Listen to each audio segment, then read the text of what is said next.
Hello friends. आज का मेरा वीडियो कॉस्ट अकाउंटिंग के अंदर स्टॉक लेवल्स की डेफिनेशन और इसके कैलकुलेशन से रिलेटेड है।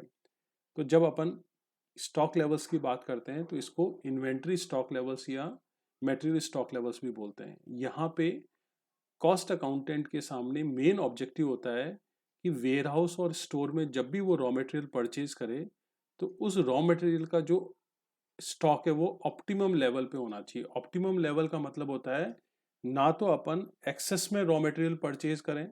तो एक सिचुएशन होती है यदि अपन ने रॉ मटेरियल बहुत ज़्यादा रिक्वायरमेंट से ज़्यादा परचेज कर लिया। रिक्वायरमेंट से ज़्यादा यदि अपन रॉ मटेरियल परचेज करते हैं तो अपनी स्टोरेज कॉस्ट, उस रॉ मटेरियल को रखने की कॉस्ट इंक्रीज हो जाती है।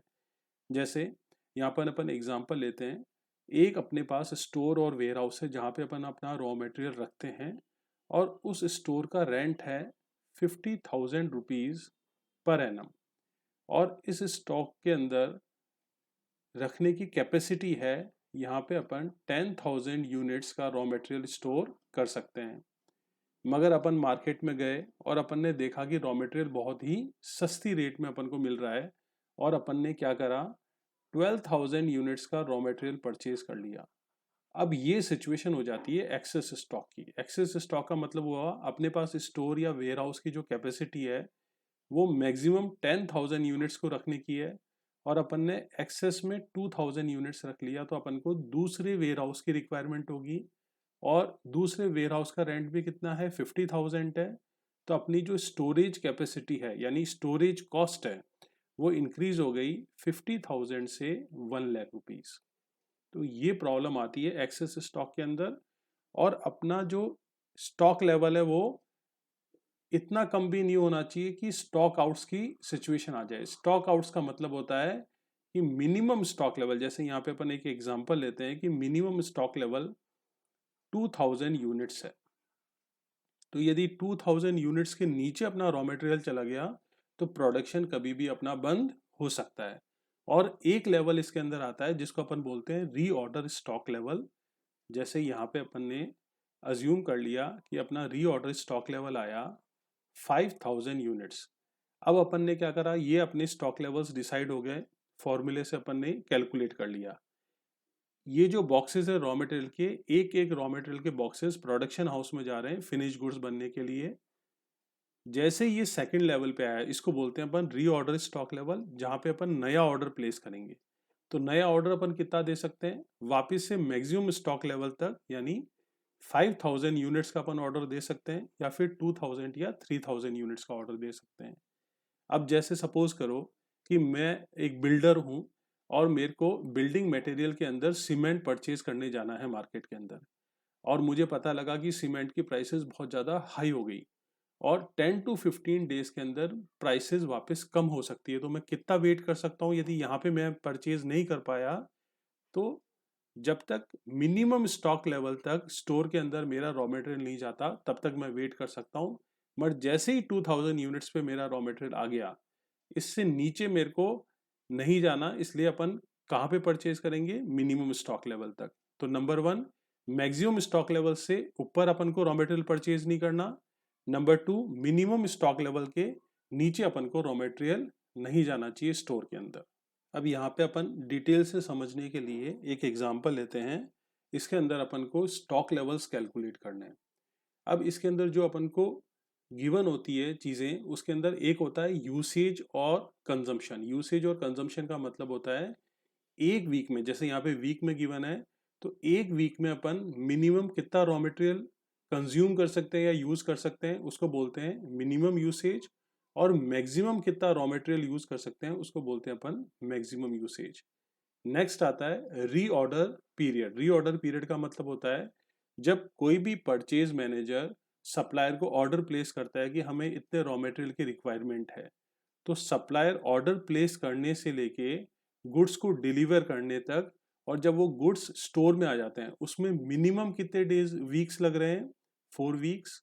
और मैक्सिमम कितने वीक्स लग रहे हैं, 6 वीक्स। तो ये मिनिमम रीऑर्डर पीरियड और मैक्सिमम रीऑर्डर पीरियड आ गया।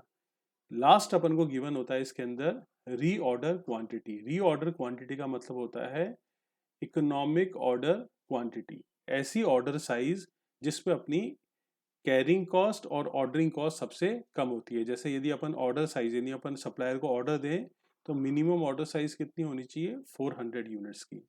अब अपन इन वैल्यूज को यदि पुट करें तो एक अपन ने यूसेज अपन को गिवन है, तो यूसेज है अपने पास 50 यूनिट्स है मिनिमम यूसेज, और मैक्सिमम यूसेज है 150 यूनिट्स पर वीक।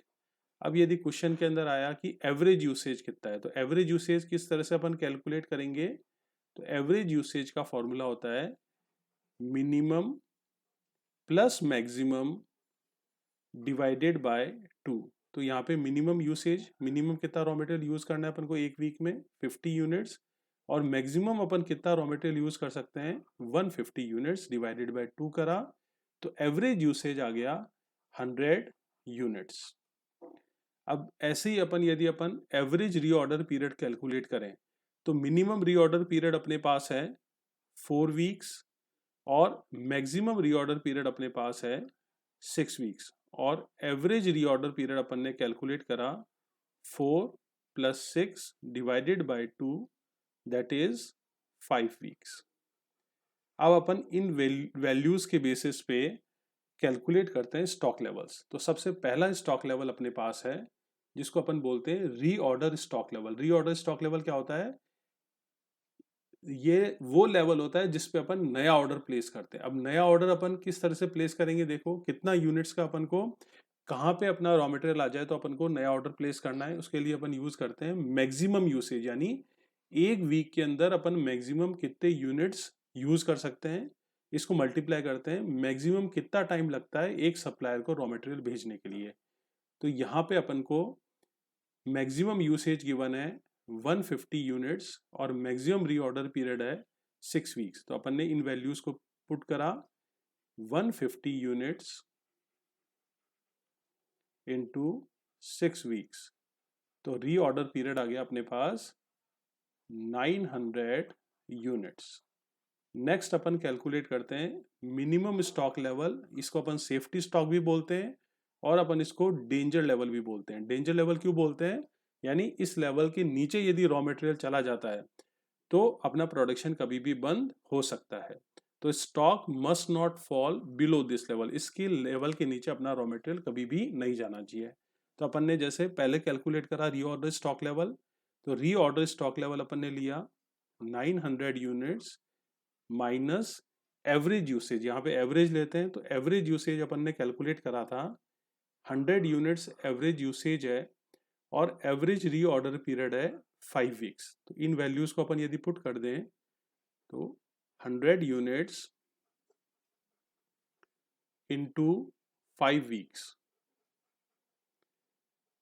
अपना मिनिमम स्टॉक लेवल आया 900 माइनस 500 इक्वल्स टू 400 यूनिट्स। ये अपना एवरेज मिनिमम स्टॉक लेवल आ गया। नेक्स्ट अपन कैलकुलेट करते हैं maximum stock level. Maximum stock level कौन सा लेवल होता है, वो लेवल जिसके ऊपर रॉ मटेरियल नहीं जाना चाहिए। Stock must not reach above this level, इसके ऊपर यदि अपना स्टॉक चला जाता है तो अपनी स्टोरेज कॉस्ट इंक्रीज हो जाती है। अब यहाँ पे सबसे पहले अपन लेंगे रीऑर्डर स्टॉक लेवल, यानी वो लेवल जिस पे नया ऑर्डर प्लेस करेंगे, वो अपन ने कैलकुलेट करा था 900 यूनिट्स, और रीऑर्डर क्वांटिटी अपन को क्वेश्चन में गिवन है 400 यूनिट्स। तो अपन ने ये पुट कर लिया 900 प्लस 400 यूनिट्स, और मैक्सिमम के साथ क्या आता है, मिनिमम यूसेज। तो मिनिमम यूसेज अपने पास है 50 यूनिट्स, एक वीक में मिनिमम अपन 50 यूनिट्स यूज करते हैं, और मिनिमम कितना टाइम लगता है सप्लायर को, 4 वीक्स। इसके बेसिस पे अपन ने मैक्सिमम स्टॉक लेवल कैलकुलेट करा 900 plus 400 1300 minus 200 equals to 1100 units आ गया अपना मैक्सिमम स्टॉक लेवल। अब कई बार क्वेश्चन के अंदर एवरेज स्टॉक लेवल भी पूछ लेते हैं। तो एवरेज स्टॉक लेवल क्या होता है, एवरेज होता है मिनिमम स्टॉक लेवल का और मैक्सिमम स्टॉक लेवल का।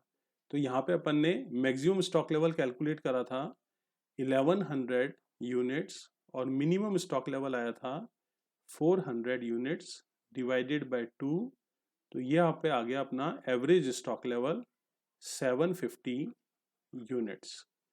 अब अपन इन वैल्यूज को यदि अपन अपने डायग्राम में पुट करें तो देखिए कितने क्या क्या स्टॉक लेवल्स आए अपने पास। मैक्सिमम स्टॉक लेवल आया 1100 यूनिट्स, रीऑर्डर स्टॉक लेवल आया 900 यूनिट्स और मिनिमम स्टॉक लेवल आया 400 यूनिट्स। इसका मतलब है मैक्सिमम अपन को कितना परचेज करना है, 1100 यूनिट्स। जब यहाँ से रॉ मटेरियल प्रोडक्शन हाउस में जाएगा और अपन 900 यूनिट्स में आ जाएंगे तो अपन को नया ऑर्डर प्लेस करना है यहाँ पे। बाई चांस अपन यहाँ पे नया ऑर्डर प्लेस नहीं कर पाए तो अपन कहाँ तक इस वेट कर सकते हैं, मिनिमम स्टॉक लेवल तक अपन इसको वेट कर सकते हैं। सो गाइस, आज अपन ने स्टॉक लेवल्स की डेफिनेशन और कैलकुलेशन समझा और कॉस्ट अकाउंटिंग से रिलेटेड जितने भी मैंने वीडियोस बनाए हैं उसका लिंक डिस्क्रिप्शन में दे रखा है। Thank you so much.